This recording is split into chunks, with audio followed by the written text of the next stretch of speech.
আমি ব্রাহ্মণবাড়িয়া থেকে আসার সময় দেখি রাস্তার পাশে কবরে ব্যানার টাঙানো আছে, শহীদ ধীরেন্দ্রনাথ দত্ত।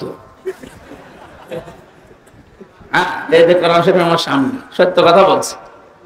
এর নাম শুনে বোঝা যাচ্ছে যে সাদার টাকা ভাগাভাগি করতেছে, মরে গেছে। কথা বলে কেন?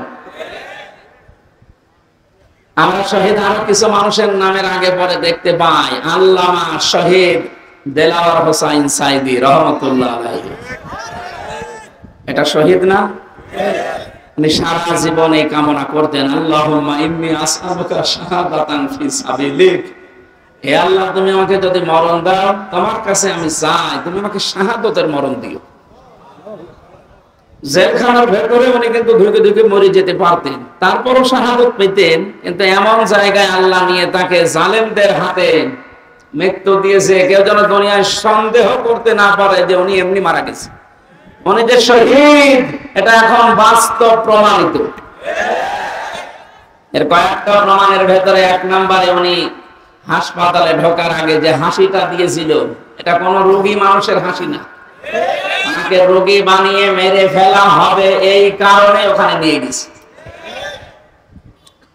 সুতরাং শহীদ এই ব্যাপারে কথা বলতে হলে খুব হিসাব নিকাশ করে বলবেন। আল্লাহ জানিয়েছেন, মুখ দিয়ে যেহেতু মানুষ কথা বলে, এজন্য মুখের উপরে নোটিশ দিয়েছেন, এই মুখ দিয়ে কথা বলবি না।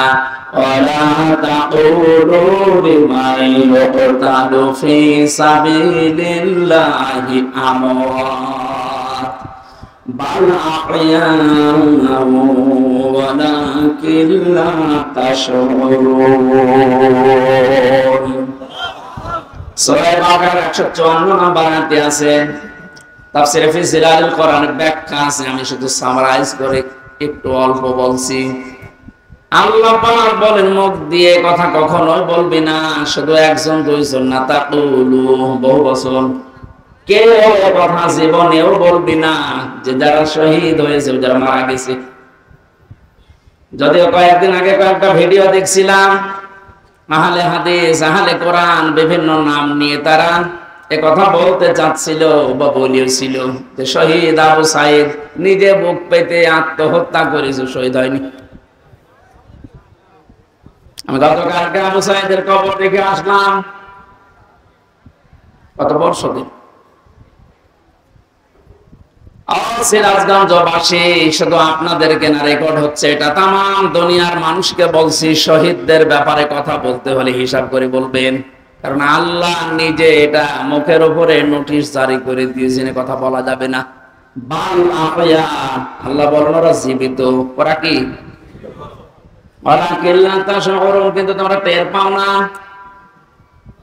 শহীদ আবু সাইদের এই আত্মদান, জীবন দানের মাধ্যমে যত মানুষ উদ্বুদ্ধ হয়েছে, যার কারণে আজ এখানে বসে আমরা কথা বলতে পারছি। আপনি কি মনে করেন ময়দানটা এত সহজ না?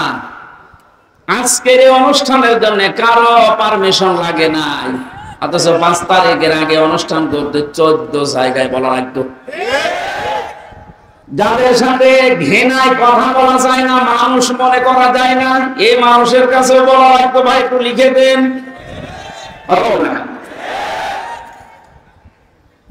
আমি কেন বললাম যে ঘৃণা লাগতো ওদের সাথে কথা বলতে? আমি এমনি বলি নাই। কোরআনে কারীম জানিয়েছে, ইন্নাল্লাযীনা কাফারু মিন আহলিল কিতাবি ওয়াল মুশরিকিনা ফি নারি জাহান্নাম খালিদিনা ফিহা উলাইকা হুম শাররুল বারিয়া। এর ভেতরে আল্লাহ যে কথা জানিয়েছেন, নিশ্চয় যারা কিতাব পেয়েছে, আমরা যারা মুসলমান কিতাব পেয়েছি না পাইনি, আমাদের কিতাবের নাম বলেন। ইহুদিরা দাবি করে ওরাও কিতাব পেয়েছেন, তাওরাত। খ্রিস্টানরা দাবি করে ওরাও কিতাব পেয়েছে, ইনজিল। 104 খানা সহিফা কিতাব মিলিয়ে আল্লাহ পৃথিবীতে দিলেন। এখানে যারা কিতাব পেয়েছেন, এই কিতাব পাওয়ার পরে যে মানুষগুলো কুফরি করে, তার মানে কিতাবের কথা জানার পর গোপন করে রাখে। মুশরিক যারা পৃথিবীতে, এই মানুষগুলো জাহান্নামে থাকবেন চিরকাল। যত সৃষ্টি আল্লাহ বানিয়েছেন সব চাইতে বড় খারাপ সৃষ্টি আল্লাহ তাদের নাম উল্লেখ করেছেন। আমরা তো তাই দেখেছি, কোরআন আমরাও পেয়েছি। আমাদের মতো নামধারী মুসলমান যাদের কাছে অনুমতি নেওয়া লাগতো এরাও পেয়েছে। কথা বললেন না কেন? আজকে ইসলামী ব্যাংকের এক অফিসার এসেছিল দেখা করার জন্য একটু আগে। ওনার কাছে একজন বলছে আজকে তো মাহফিল আছে এখানে, আমির হামজা যাবেন না? মানে কোন দল করে আমি জানি না, উনি ঘোষণা দিয়েছে যে যাবো কি করে, ওখানে তো তাফসীর হবে না, হবে রাজনীতি।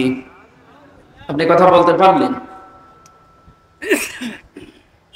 আমি কোরআনে মানুষ উল্টা পাল্টা ধারণা করবে আমার কথা শোনার পরে, জন্য আমি আয়াত পারা পৃষ্ঠা লাইন রুকু সূরার নাম তাফসীরের নাম সব বলে দেই, যে আপনি বাড়িতে মিলিয়ে দেখেন আমার কথা কোরআন হাদিসের বাইরে যায় কিনা।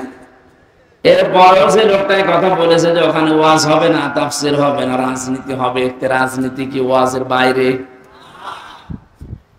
রাজনৈতিক জীবনে যারা ভুল করছেন, কোরআন আর হাদিস বাদ দিয়ে যারা রাজনীতি করে জাহান্নামে যাচ্ছে, আপনাকে তো আমার বাঁচানো লাগবে।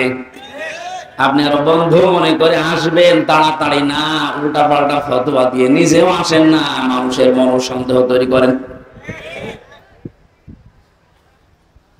যিনি কথা বলেছেন তিনি ভুল পথে আছেন। আপনি এখন যদি তাওবা না করেন যে ওখানে গেলে রাজনীতি হবে, তাফসীর হবে না, আপনি যদি একটা সজ্ঞানে বলে থাকেন, আপনার ঈমান নষ্ট হয়ে গেছে। কারণ রাজনীতি এই শব্দটা কোরআনে নেই। বলেন,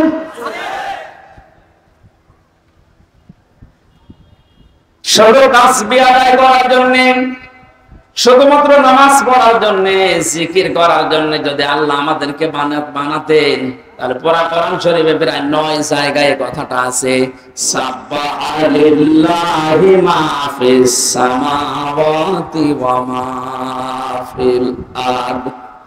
আসমান আর জমিনে যা আছে সব সৃষ্টিগুলো আমি আল্লাহর তাসবিহ আদায় করছে। তো মানুষকে সৃষ্টি করার পরে তারাও তাসবিহ আদায় করছে, কথা আল্লাহ কোরআনে দেয়নি। মানুষকে আল্লাহ কেন দিয়েছেন এই পৃথিবীতে? ইন্নী জাইলুন ফিল আরদি খলিফা, অবশ্যই জমিনে আমি প্রতিনিধি পাঠাবো, খলিফা। কি পাঠাবো? বলেন বল। কেন সৃষ্টি জগতের নাম বললেন? যে জমিন আসমানে যা আছে সবাই আল্লাহর তাসবিহ পড়ছে, আর মানুষ বানানোর আগেই তিনি বললেন আমি জমিনে পাঠিয়েছি খলিফা। এই আয়াত দুইটা সামনে রাখলে বোঝা যায় মানুষকে জিকির করার জন্য, তাসবিহ পড়ার জন্য আল্লাহ বানায়নি, আল্লাহ বানিয়েছে প্রতিনিধি হিসাবে। আপনি প্রতিনিধি হিসাবে যদি এসে থাকেন, আপনার যদি ওই যোগ্যতা না থাকে, তাহলে প্রতিনিধি আপনাকে অবশ্যই নির্বাচিত করা লাগবে। কথা বলেন এখানে।